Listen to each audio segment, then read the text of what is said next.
Iloilo, banwa ko, kanta ko para sa imo.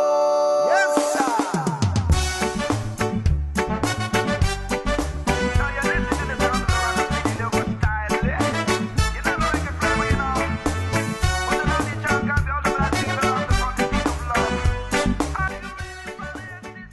Welcome to Iloilo City, the city of love. The name Iloilo City is believed to have come from the word irong-irong. Irong-irong refers to the nose-like shape of the land that sticks out between two rivers, the Iloilo River and Batiano River. In the local language, irong means nose. Over time, when the Spanish arrived, they found it hard to pronounce irong-irong, so it gradually changed to Iloilo. Iloilo was already a thriving settlement before the 16th century. In 1566, the Spaniards arrived. By 1581, it became an official town. Its economy grew after the port opened in international trade in 1855.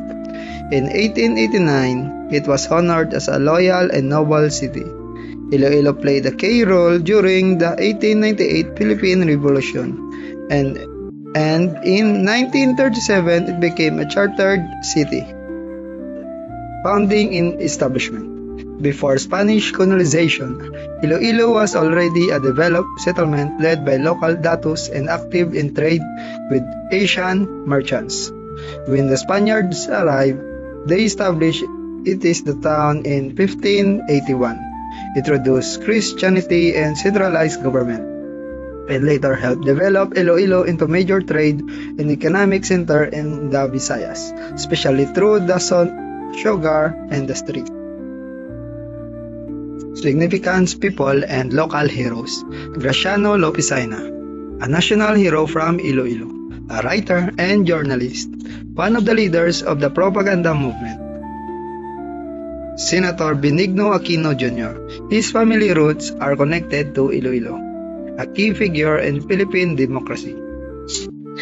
Local Ilonggo leaders and heroes helped fight for the freedom during Spanish and American period, contributed to the city's development. Iloilo is located on Panay Island, facing the Iloilo Strait in Guimaras. It has rivers like Iloilo River, flat lands suitable for development, and a tropical climate with hot and rainy season. Ilonggo is known for being malambing, gentle, or sweet people. Famous for the Dirangyang Festival, colorful street dance, and religious celebration.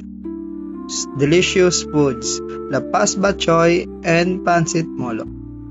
Iloilos have strong traditions, religious faith, family values, and hospitality.